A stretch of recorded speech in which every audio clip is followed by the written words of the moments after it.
Hey friends, welcome back, man. It is that time of year. I know it's only like May something, but I gotta already start thinking about wintertime because winter's coming. And since we primarily heat the house with our wood burning stove, I gotta start prepping everything now. So already gotten a little bit of wood stacking up and got a propane as a backup, and gotta start working on getting some kindling chopped up here. So a couple things that you're gonna see me using.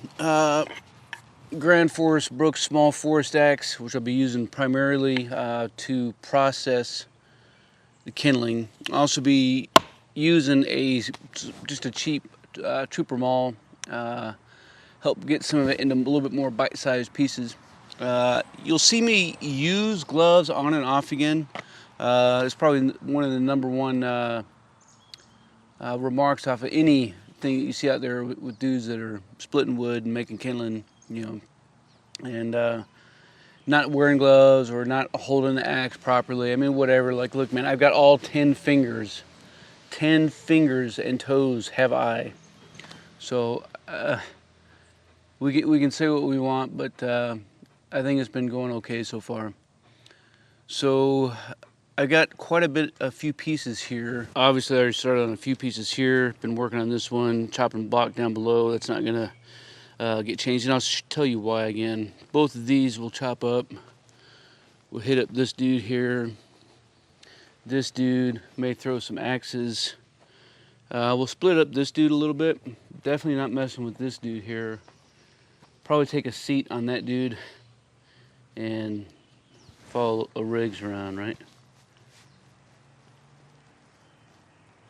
So one of the biggest things, when you're looking for firewood to split for kindling, is that you want straight grain wood, right? So like most of this is straight grain with the exception of this knot right here, but this is all gonna be fairly easy to split, right? You can see all of this, extremely easy to split, right?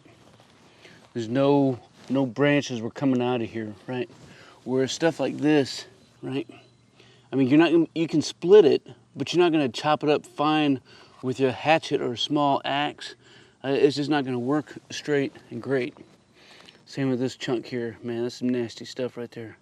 In fact, we're probably just gonna throw that dude in the fire. Hey man, that's what this channel is all about. A little bit of outdoor stuff, a little bit of field craft stuff, just a little bit of dude stuff, man. If that's what you're into as well, then you already know what to do. So let's keep getting into this.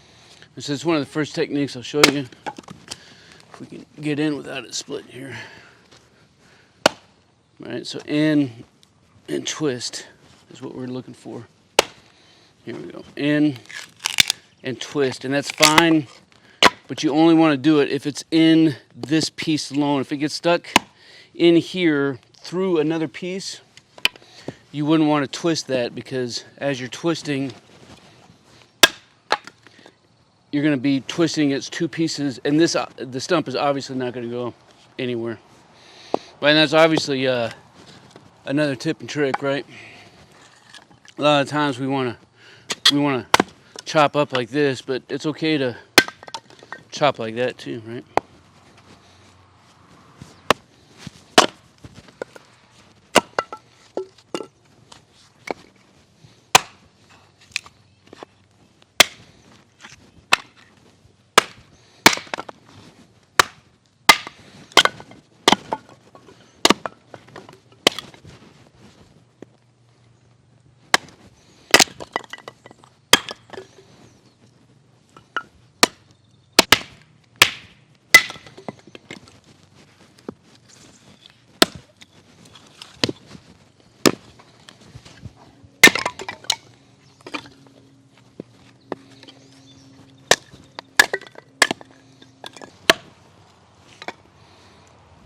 And again, that's why, pieces like this just don't do any good when it comes to try to splitting, because you might be able to split a little bit of it, but to get some finer cuts, it's just no bueno. So that's why this dude's gonna end up in the old fire.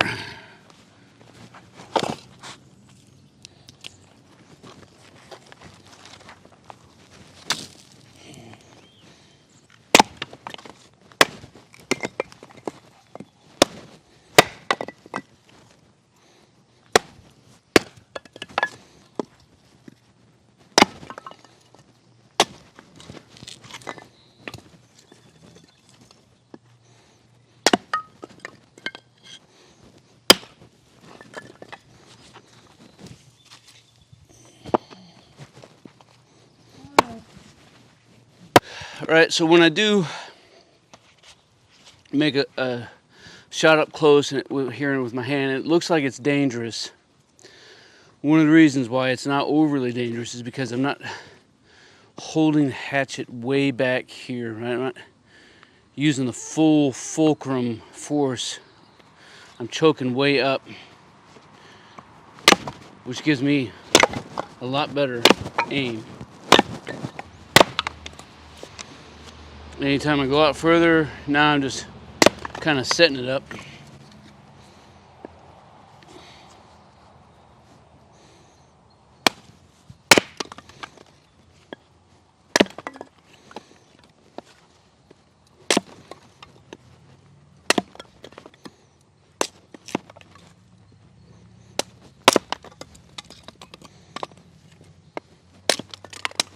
Smaller piece you get,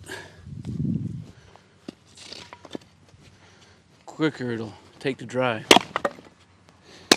I'm not overly concerned about getting them too small because they'll all be dry by winter time.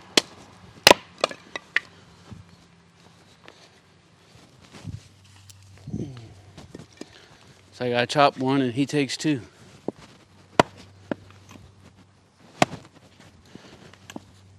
Wants to be stubborn. No biggie. Just because it's a little bit not as straight.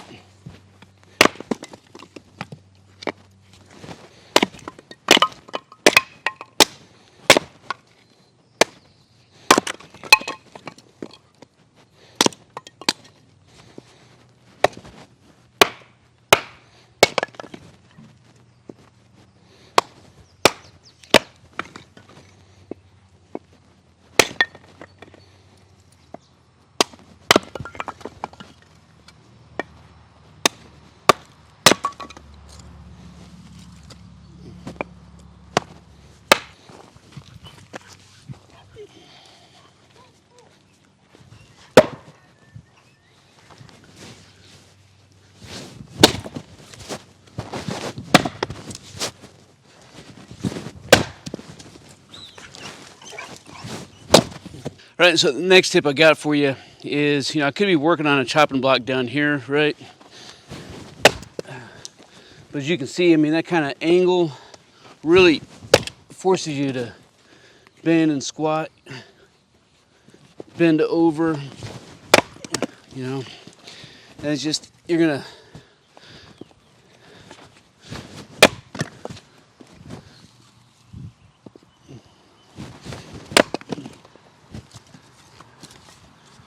bend over. It's doable, but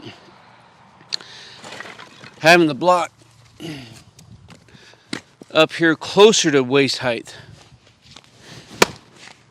is going to let me work a lot more comfortable. The more comfortable you can work, the longer you can work.